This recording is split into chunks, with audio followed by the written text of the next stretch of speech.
China pulls back from Russia's economy as NATO falters in Ukraine under relentless attacks and morale collapses unexpectedly. Get this straight, no one can predict what will happen on the battlefield or in global politics. China seemed like Russia's economic savior, but now it's stepping back. At least that's what the latest news shows. Another example is the Western alliance, considered the world's most powerful military bloc, struggling in Ukraine despite its modern equipment. It's facing the attacks of just one country, and Putin hasn't even used nuclear weapons yet. Europe exposes energy and military weaknesses, pushing the world toward a brutal choice between survival and collapse today. Not to mention Europe, now lamenting in the media and struggling with its own weaknesses. Meanwhile, the United States takes risky moves that could redefine the conflict and completely change the political and military balance of the planet, even among its allies. All this is happening at a decisive moment where military power, nuclear threats, energy dependence, and fragile alliances define the future. The world must choose now: slow down before the abyss, or fall into a global collapse neither you nor I would survive. Nuclear escalation intensifies as the United States, China, and Russia emerge aligned to redraw borders by force together. Do you think the world is truly ready to face the most dangerous period since the Cold War? Be honest now. Has it ever crossed your mind? The United States, China, and Russia on the same side dividing the planet? Or maybe just the United States and China?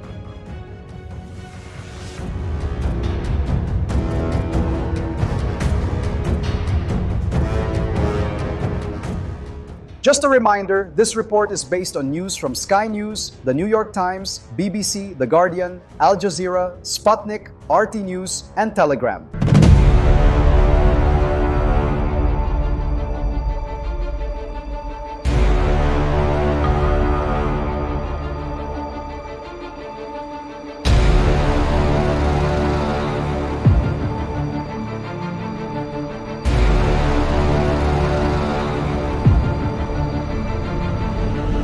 But before we get into the video, make sure to subscribe to the channel. Your subscription means a lot and helps you stay updated on every story about the raging nations. And don't forget to give this video a thumbs up to help this project grow even more.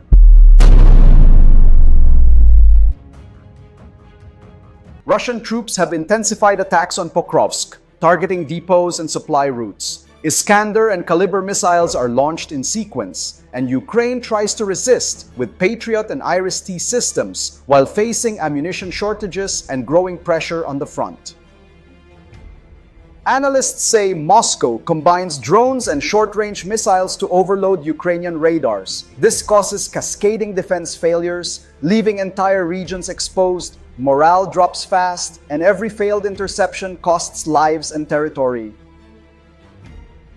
The Iskander-M missile has a range of up to 500 kilometers and can carry either a conventional or nuclear warhead. It's hard to stop because it changes trajectory mid-flight. A single hit destroys fortifications and logistics hubs, showing why this weapon worries the West. Reports from the railway zone indicate Russian attacks by small groups supported by drones and artillery. Ukraine tries to prevent any supply line break, and each neighborhood has become a minefield. Night battles are bloody and unpredictable. Patriot systems protect critical areas, but were designed for predictable threats. Russia strikes in mixed waves with cruise missiles and low-flying Shahed drones. The cost of intercepting each attack drains resources and leaves the Ukrainian army on the brink of exhaustion.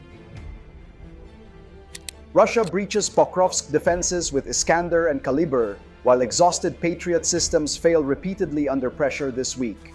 The Kinzhal missile, launched from a MiG-31 fighter jet, reaches hypersonic speed and carries a low-yield warhead. Even when rare, it forces Ukraine to scatter radars and batteries. Kyiv reports a few interceptions, but each launch halts regional plans for hours and alters flight routes. To minimize losses, Kyiv deploys decoys, heat emitters, and fake radar signals. The goal is to lure expensive missiles toward empty shells and protect real targets. Mobile units constantly shift positions, confusing Russian artillery and preserving power stations and depots. Pokrovsk is crucial for its road and rail network. If Russia takes the outskirts, it cuts resupply and pushes westward. Its fall would have a strong psychological effect.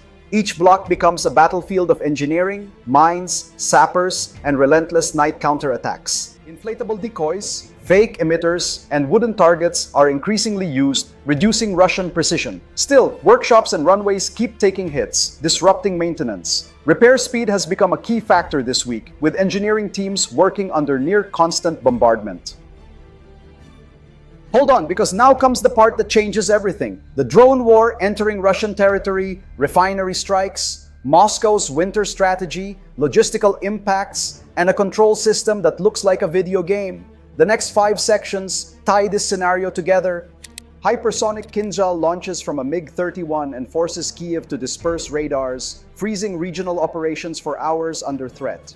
Ukraine responds with creativity and urgency. Long-range drones hit refineries in Saratov, deep inside Russia, proving Moscow isn't safe. The explosions cause massive fires and evacuations. The Kremlin vows to strengthen air defense and punish those behind the attacks. The remote system, resembling a video game, becomes a craze among young operators. They control swarms carrying explosives capable of flying hundreds of kilometers and hitting critical targets without risking pilots. It's cheap for Kiev and costly for Moscow to repair each hit. Attacks inside Russia have shattered the sense of security. Cities far from the front now hear sirens and see flames at depots and refineries. Official propaganda tries to downplay it, but the images speak for themselves, fueling fear. People are demanding stronger responses. Experts say the drone war has flipped the balance. Ukraine spends little but causes massive damage. Shooting down an unmanned aerial vehicle often costs more than the drone itself. It's technology versus technology, and Moscow now faces a mirror of its own tactics. With the cold setting in, Russia aims to freeze the front and drain Ukraine's energy and morale. In the next sections, we'll see if drones and missiles keep ruling when mud and ice take over, how Moscow adapts its winter doctrine, and how much logistical strength Kiev can still hold. Ukrainian drones ignite refineries in Saratov and spread panic as Moscow vows harsh, immediate retaliation across the country. Reports show Ukraine preparing drones for extreme cold. They get heaters and new batteries to fly farther and longer. Moscow responds with thermal sensors and automated interceptors. Each improvement becomes a tech race, deciding who controls the frozen sky.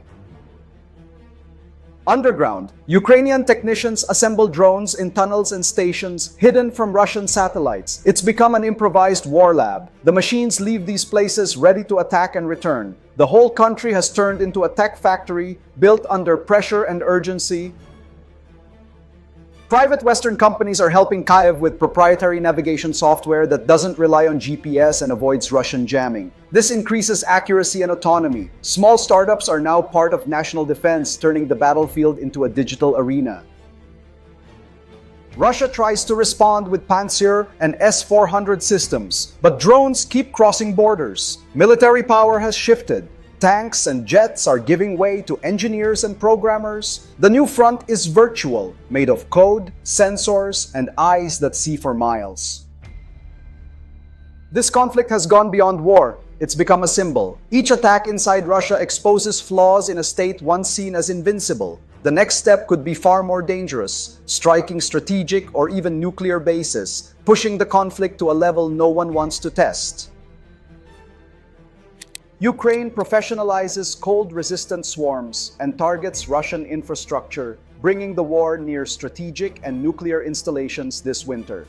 Nuclear threats return with force. Moscow openly talks about using tactical warheads if the Western alliance crosses certain lines. The West responds with speeches, but no one seems to take it seriously. Generals warn the risk is real, yet the world acts as if nothing is happening.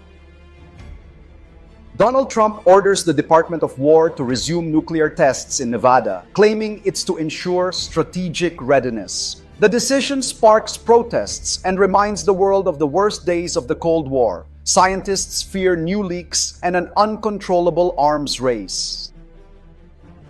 Washington insists the tests are small and underground, only to calibrate sensors. But analysts warn this could pave the way for larger explosions in the future. Decades of treaties may collapse, and the move reignites distrust even among allies.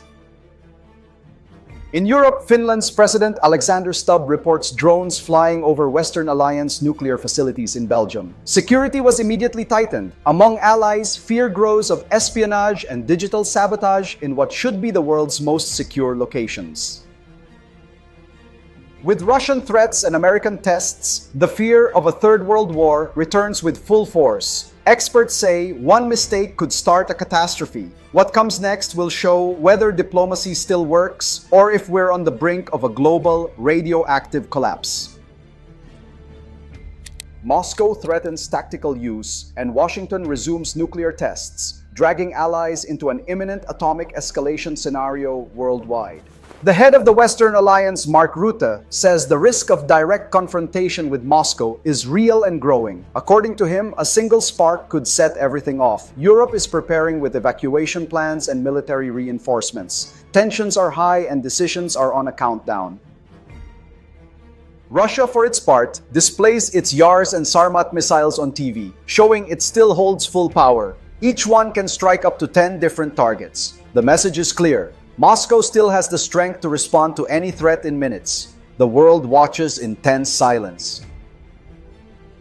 In the United States, members of Congress call for a full review of launch protocols. They fear machines could act before humans. Researchers warn that outdated systems may trigger false alarms and repeat mistakes that nearly caused disasters in the 1980s. Tension spreads across Asia. China expands missile silos in Xinjiang, North Korea tests hypersonic missiles, and India strengthens its nuclear submarines. Each country arms itself, anticipating a global collapse. The entire planet seems to be preparing for a war no one wants, yet everyone expects. The global situation reaches its limit. Generals point to November 2025 as the point of no return. If diplomacy fails, neither alliances, bunkers, nor sanctions will prevent the start of a nuclear era. The doomsday clock has never been this close to striking midnight. Russia showcases Yars and Sarmat on television, raising European nuclear readiness to a maximum alert level this month. The global political crisis worsens alongside the war. Finland's President Alexander Stubb says Europe has lost the ability to mediate any deal. He warns that Finland's mistake in ignoring Russian threats should serve as a warning to Ukraine, which is growing increasingly isolated. European experts point out that the partial withdrawal of American troops from the eastern flank of the Western Alliance opens space for Russian maneuvers. Border countries feel unprotected, and trust in the United States is falling. The collective security structure seems to be collapsing under its own weight. In Brussels, the Western Alliance promises full support to Ukraine, but internally the group is divided. Some want to resume business with Moscow, others call for more weapons and sanctions. These internal disputes delay key decisions and give Russia more time to advance. The alliance's unity is falling apart. Meanwhile, the United States and China try to project an image of cooperation, but it's all theater. China uses the war to sell technology and keep Russia alive just enough to wear down the West. No one truly wants peace. Each side is only protecting its own economic interests. Europe, without Russian energy, depends on liquefied gas from the United States and pays a high price for it. The dream of independence has turned into long-term contracts and sky-high tariffs. And it's getting worse. This dependence is dividing governments, collapsing economies, and sparking conflict within the Western Alliance. Europe loses diplomatic leverage and sinks into dependence on United States gas, dividing governments and fueling crisis domestically. In Germany, people protest against energy prices. Industries cut shifts and families fall behind on bills. Supporting Ukraine already feels like a political burden. Russia, meanwhile, keeps selling oil through alternative routes, funding the war without feeling the sanctions as much. An admiral from the Western Alliance admitted the war has reached a stalemate. Neither side can make real progress. Meanwhile, the front keeps bleeding, and civilians are trapped in between. Diplomats count the costs as time passes, and the truce everyone asks for never comes. American energy companies are the big winners so far. They sell to Europe with record profits. The conflict has turned the United States into the new energy hub of the West, replacing Russia. What was a crisis for some became the best business of the decade for others. Trade tensions surface in international meetings. African and Latin American countries accuse major powers of profiting from war. Promises of humanitarian aid turn into deals for gas, weapons, and reconstruction. Diplomacy has become an open market, and peace has become a bargaining chip. As the stalemate drags on, allies grow suspicious of one another. Each country protects its economy and speaks of unity only in public. Behind the scenes, there's espionage, sabotage, and a struggle for influence. What comes next could permanently shatter the balance within the Western alliance. Germany erupts in energy protests as the military stalemate endures and citizens demand immediate federal response this weekend. Alliances are falling apart. The KMT leader in Taiwan defended Vladimir Putin and blamed the Western alliance for the war. The statement caused outrage and showed that, outside the West, many see the United States and Europe as responsible for keeping the conflict alive. In Turkey, Erdogan plays both sides. He remains in the Western alliance but buys weapons from Russia and does business with Moscow. This double-balancing act irritates allies and puts the alliance's southern flank on alert. One political misstep could open another front of crisis. China is also showing limits. Its refineries have rejected Russian oil after new US sanctions against Rosneft and Lukoil. It was a heavy economic blow. Beijing made it clear its support isn't unconditional and that it can use energy trade as leverage. The United Kingdom summoned the Russian ambassador to explain the airspace violations over the Western alliance. Russian fighters crossed Estonia's defense zone, prompting an immediate response. Trump warned he would not tolerate further incursions and that every provocation will be treated as a direct attack. These incidents make it clear that loyalty within the alliances is hanging by a thread. One miscalculation and tension could turn into open conflict. The coming weeks will show whether the United States can keep the bloc united or if the defense system will collapse for good.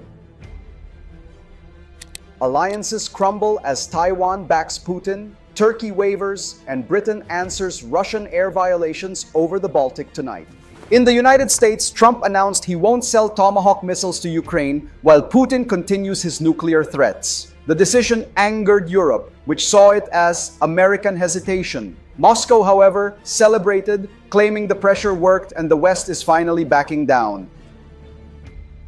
Trump also openly criticized Western alliance partners and promised to review spending. He said the United States won't fight a European war alone. The statement shook allies' confidence and fueled the idea that Washington is becoming increasingly isolated. Meanwhile, Kyiv tries to cope with new Patriot systems sent by European countries. Deliveries are slow and partial, but each batch helps hold back Russian bombings. Still, it's clear that without direct US support, Ukraine is unlikely to hold out for long. Trump also faces internal political pressure. An Austrian supporter of the Western alliance called on the United States and the European Union to recognize the Republic of Biafra, creating new diplomatic friction. This kind of noise shows how US foreign policy has become a stage of disputes and contradictions. While the world looks away, UNICEF runs a campaign in Helsinki, projecting Ukrainian air raid sirens through the streets. It's a harsh reminder that the war continues. But the contrast between the noise at the front and the silence in Western capitals suggests something big is still coming. Trump blocks Tomahawks to Ukraine and unleashes European fury, while Moscow celebrates a visible Western retreat in public. In the end, all of this shows that the Russian offensive, Ukrainian drones, nuclear risk, and fragile alliances form a cycle with no return. Every step brings the world closer to a turning point no one can control, while leaders pretend not to see the danger ahead. Energy breakdowns, political conflicts, and trade disputes prove that this war has gone beyond the battlefield. It already affects people's daily lives, prices, and government decisions. The world is boiling, and no one can predict what comes next. The United States tries to maintain its leadership, but Europe's indecision and Russian pressure turn every negotiation into a dangerous game. One wrong move, and the consequences could spread globally. The planet lives on the edge of a collapse that seems increasingly inevitable. Peace depends on strong diplomacy and solid alliances, but neither seems to be working. Each government acts on its own, and trust between powers evaporates. What was once balance has turned into distrust. What looked like control has become pure tension. Nuclear escalation and alliance fragility push the world toward an irreversible turning point with devastating consequences approaching rapidly. Do you think the world is really ready to face the most dangerous period since the Cold War? Be honest now. Has it ever crossed your mind to see the United States, China, and Russia on the same side, dividing the planet? Or maybe just the US and China?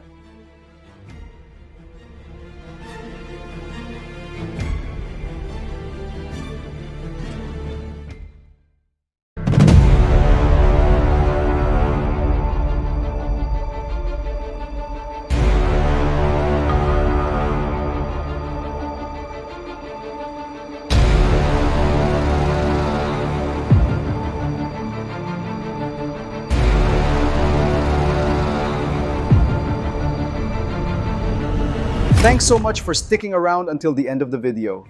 You're awesome, and I really appreciate it. If you haven't subscribed yet, make sure to hit that subscribe button so you don't miss any updates on the raging nations. And don't forget to give this video a thumbs up to help this project grow even more.